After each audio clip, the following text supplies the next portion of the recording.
It is not the same. Kandi is a couple of degrees removed from that shooting. You, however, Miss Marlo, sliced the girl in the face. You did that. She was trying to get Kandi to whoop her ass so that she could get some money because she tired of working, the billionaire ain't tricking on her no more, and she about to lose her peach. Roxy says we're gonna talk about it. Roxy says we're gonna talk about it. What's up, y'all? It's your girl Roxy with Roxy Says, and we're gonna talk about it. So today I am reviewing / recapping Real Housewives of Atlanta season 15 episode 6. And before we get started, I just have a question. Is this it? Like, is this what it's giving for the rest of the season? Is Marlo gonna be chasing Kandi around for these flowers for the rest of the season? Is Drew gonna be saying that they don't say the word shooting in Chicago for the rest of the season? Like, is this it? Let me know now so I can stop watching. Because if this is what it's giving for the rest of the season, this franchise is in major trouble, okay? We already see with the ratings. In all honesty, I wasn't even going to review this episode because I'm getting ready to go out of town, preparing to go on vacation. It's a whole thing, right? So I was like, I'm not even going to do this review. But by the time I watched the episode and took notes, I realized I barely took any notes. And the reason why I barely took any notes is because we're still talking about the same shit that we've been talking about for the past 2 episodes. Is this it? Anyway, so as this episode starts off, they give us like a whole flashback from previous seasons so we can see how Marlo and Kandi's relationship evolved throughout the years, right? And they were really shady because when they played that intro, they removed Nene. That's a whole other thing in and of itself. Nene not only put Real Housewives of Atlanta on the map, but she put all of the franchises on the map. She put Bravo on the map, right? So for them to take her out, that's shady as hell. But then on the flip side, Nene did tell Bravo and Andy and whoever to stop using her name, stop using her likeness. So I don't know. You can't have it both ways, child. But anyway, that's a whole other story for another day. So they show us how Marlo and Kandi used to show each other a lot of love, were really supportive of each other. Flip to present day, Kandi talking about Marlo slashing people in the face, and Marlo is dragging Kandi and her business and her cooch. So in the next scene, we see Marlo meeting up with her management, and she's discussing why she's upset with Kandi, right? And Marlo's reiterating that her nephew worked for OLG. Kandi could have did more. She should have had OLG cater the funeral. She should have sent flowers. Okay, could Kandi have done all of that? Yes, she could have, but she didn't. And she's not obligated to do that. So it's like, Marlo, what are you upset about? Are you upset because Kandi didn't cater the funeral and Kandi didn't bring flowers to the funeral? Or are you upset that Kandi doesn't tell the ins and outs of her life? Which I disagree with. I think that Kandi shares a whole lot of her life. Or are you upset that Kandi doesn't want to talk about the recent shooting that happened at Blaze? Marlo is all over the place with this storyline. She's throwing everything and just trying to see what'll stick. And it's really annoying to watch. Next thing we see Sonny and her family, and they're discussing the move, and I'm like, this is another thing. Let's not drag this shit out. Either they're gonna move out or they're not. I also don't think that Sonya's family is gonna move out because clearly the dynamic works for them. They're able to travel, they're able to go here, go there, and they have someone to watch Deuce. But if y'all gonna leave, leave. If y'all gonna stay, stay. This is another part of the show that I think is just for a storyline, and I'm still annoyed with Sanya for how she presented this to her family as if it is something that Ross wants but she doesn't want. Like, Ross wants y'all to get the hell out. I want y'all to stay, but Ross wants y'all to get the hell out. I don't really like that either. Again, it shows that Sanya has no backbone when it comes to her friends, nor does she have any backbone when it comes to her family. In the next scene, we see Kenya, and she's meeting up with her friend. I forget her name, but Kenya is opening up a hair bar for Kenya More Hair Care. When I saw this scene, I was like, is her company that big? Like, I don't know. And that's not even no shade. I really don't know how big or small Kenya More Hair Care is, but I think that it's a great business idea. Obviously, it's something that she wants to pass down to Brooklyn, and her ambition and her vision for her company is definitely inspiring. And I love to see it, and I wish her and that business the best. Kenya lets her friend know about the incident that happened in Alabama, and she says, like, when Marlo was banging and kicking on her door, that really scared Brooklyn. She woke up, she was crying. She was like, oh my God, mommy, who was that at the door? And of course, Kenya is still pissed off at Marlo about what she did. In the next scene, we're at Sheree's house, and her son Cairo comes over with his baby mother and their baby. I think the baby's name is Mecca. I really forget what the baby's mother's name is, but they come over and Sheree is just talking about what an amazing father that Cairo is. And she gets emotional about it because she didn't have that while she was raising her children. And Cairo's baby's mom also says that she has a bunch of friends who have babies and those babies' daddies ain't shit, right? So Sheree is really proud of him for attending to his baby, for him waking up in the middle of the night. And I'm like, okay, so like for being a father. That scene really shows you that the bar is in hell when it comes to fathers, because yes, it's great that Cairo is in his kid's life and he's waking up in the middle of the night and he's like, that's what you're supposed to do.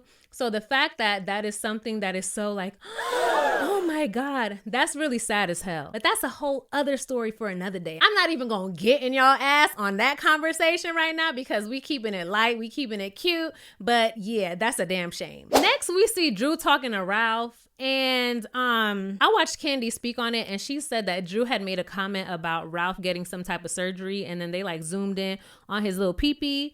So Kandi called Drew on speak on it, and she was like, what was that about? Because you did not elaborate on the type of surgery that Ralph got. And Kandi was asking her, like, did he get a vasectomy? Did he get something to make his pee-pee a little longer? Like, what was that? And Drew was like, because you know they're going through a divorce, right? So Drew was kind of beating around the bush. She was like, oh, they kept that scene in there? I didn't even know that. She didn't answer the question. But she did say that he did get a vasectomy, but it seems like he got a little bit more done, but she didn't want to say what it was. So Kandi said that she's going to invite Ralph on her speak on it so that he could say what he got done to his little pee-pee. Anyways, in addition to that, Drew begins to tell Ralph about the situation that happened between Marlo and her. That argument that they had where Marlo was upset with Drew for not using the word shooting. And Drew says, I'm from Chicago. I don't use that word because that word just perpetuates it and that word makes it happen more. And I'm like, girl, what the fuck are you talking about? So you think if you stop saying the word shooting, people gonna stop getting shot? Is that what you're... Drew, and she says this multiple times throughout the episode. I'm from Chicago. We don't say that word. That's a damn lie. I know plenty of people from Chicago and they don't have no problem using that word. So I don't know what she's talking about. Are any of y'all from Chicago? Because the Chicagoans that I know, okay, they don't have any problem using that word. Is that a thing, or is Drew just making that up? Let me know in the comments. Anyways, in the next scene, we see Kenya call Kandi, and she's discussing this outing that Courtney invited everyone to. And I'm like, hold on, not Kenya complaining about Courtney not giving all of the details on the outing, when Kenya, you just did that on that horrible ass trip that you took everyone on. You told them where they were going, but you didn't give them the ins and outs of what they'd be doing. So how you gonna turn around and complain about what Courtney's doing when you literally just did the same thing? Come on, Kenya. But anywho, like I said, Kenya fills Kandi in with all of the stuff that Marlo's been saying, complaining about the funeral, complaining about the flowers, blah, blah, blah, blah, blah. So now it's time for Courtney's event. They're all arriving. Marlo comes in and she says hi to Drew. She says hi to Drew like twice and Drew ignores her both times, and then she gives her like a dry hi. I totally understand Drew. Like, girl, the last time I saw you, you was yelling and screaming in my face. Don't say hi to me. Like, Marlo is very weird to me. She reminds me of like girls that I used to work with. Super passive aggressive. They'll try to light you up in an email and then they'll see you eating lunch and be like, oh my God, what are you eating? That looks so delicious. What are you eating? Like, bitch. Didn't you just try to like curse me out in an email? Don't ask me what I'm eating for lunch. Like, really passive aggressive, really fake. Don't speak to me. So Kandi comes in and she can't do the fake shit. Like, Kandi comes in, the mood immediately changes, and you can see that she is clearly upset. And in Kandi Speak on It, she did say that they do record multiple scenes per day sometimes. And that scene was like right after Kenya had told her about the stuff that Marlo had been saying. So it was really fresh on her mind. So she couldn't show up to Courtney's event and just be like, hey. It was fresh and burning in her mind. So she had to address it right then and there. So Kandi gets right to it and she asks Marlo, like, what has she been telling people? And Marlo asks if her and Drew could step aside to have this conversation so they're not in front of the whole peanut gallery. And Kandi agrees, so they all step off to the side to talk about it. So Marlo repeats the same thing that she's been repeating. She tells Kandi, oh, you didn't do this, you didn't do that for my nephew. And I think that... It's not funny, but I laughed because during this scene, Kandi referred to Marlo's nephew as Marlo's cousin like 3 times. I'm like, Kandi, girl, it's not her cousin, it's her nephew. It's not funny, but it was funny. That really shows that like Kandi was like disconnected from, like Kandi didn't really know this guy. And the fact that Marlo is trying to push this as if Kandi and this employee had a close relationship. And I'm not saying that a boss can't have a close relationship with their employee. These two just didn't. They didn't. And Marlo is trying to make it seem like Kandi doesn't care enough about her nephew when she really does not have to, Marlo. I don't know what more Marlo thinks that she deserves from Kandi, but it's really ridiculous. So in this conversation, I will say this. Kandi did start getting hyped first. I totally understand why Kandi is really upset because Marlo is trying to connect this shooting to Kandi's business when really it has nothing to do with it. The only relationship there is that he just happened to work at OLG. So Marlo, if your nephew worked at the damn Amazon distribution center, you telling me you'll be lighting up Jeff Bezos on Twitter? That's what you would be doing because he didn't send no flowers or cater the funeral? Like, that's how you sound. You sound crazy. During this argument, it's clearly getting more and more hype, and the ladies are at the table looking just to make sure that it doesn't get too crazy. And Courtney is trying to change the subject, and she's like, so Sonia, how's everything going with your family? Sonia's like, girl, we watching this. Like, why are you asking me about my family? Like, Courtney, read the room. Ain't nobody about to talk about their family when these two about to knock each other's heads off, okay? So it gets really, really bad, and the ladies get up and they go over there to try to diffuse the situation. Drew says that Marlo's being very aggressive. In all honesty, I think that they were both really aggressive.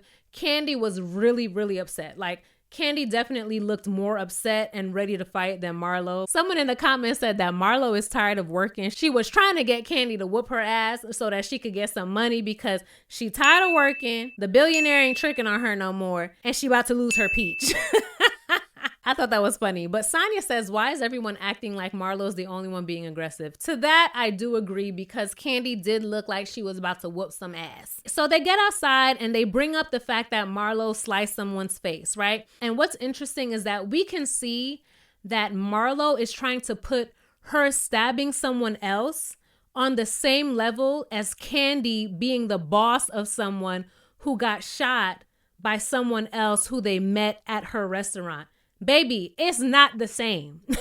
It is not the same. Kandi is a couple of degrees removed from that shooting. You, however, Miss Marlo, sliced the girl in the face. You did that. So you can't try to put Kandi on the same level as you. It's not the same. Kandi reads the text messages to the ladies and she brings up the fact that, and I spoke about this in my last video, Marlo didn't show that she felt any kind of way about Kandi's reaction to her nephew shooting, right? She showed the text messages where Marlo asked her if she knew her nephew, and Kandi was like, oh, he used to work at OLG, but he doesn't anymore. And then like 5 days later, Marlo texts Kandi a link to sign up to do Cameo. And she's like, oh, you can make some extra money from it, right? In Kandi's previous speak on it, she did mention this and she said that Marlo wanted her to sign up for Cameo using her link because, of course, Marlo would also get a commission from that on the back end. So, girl, you talking about you were so hurt and upset by the way that I responded to your nephew or what I did do or didn't do. But 5 days later, you sending me a link on Cameo to sign up for it?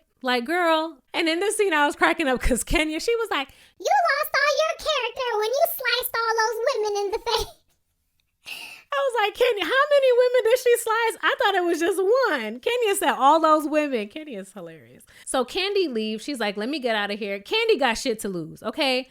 Marlo really don't got nothing to lose. She got that little Renaissance boutique that we ain't seen yet all season, right? We ain't see the boutique yet. We didn't see that plot of land that she was building a house on. We don't see nothing. So Marlo really don't got much to lose. Kandi said, let me get my ass up out of here because I do got a lot to lose. Then in this scene, Drew says the Chicago thing again. And everyone is like, girl, what? Girl, just shut up. Drew, stop saying that. Just stop saying that because you sound crazy. You sound crazy. Drew and Kenya are calling Marlo a trick. And Sanya's like, oh no, don't call her that. She's not a trick. She's not a trick. And I was like, okay, Sanya, joining the wrong team. Okay, the wrong team. So Sanya goes back inside with Sheree, Marlo, and Courtney. Drew and Kenya leave. And while the ladies who stayed back are doing their little arcade, whatever, they was rolling the credits over it. Okay, and the episode ends there. So clearly ain't shit happened and it was boring. Let me know if this is it so I can stop watching, okay? If in the next episode we're still talking about these flowers and Drew is still walking around saying that they don't say shooting in Chicago, I don't know how much more of this I can watch. I really don't. But let me know what y'all think about this episode. Should we keep suffering together? Like, let me know, because it's getting hard to keep watching. If you haven't checked out my previous reviews, go check those out. And don't forget to hit like, comment, and subscribe. And I will see y'all in the next video. Bye. Roxy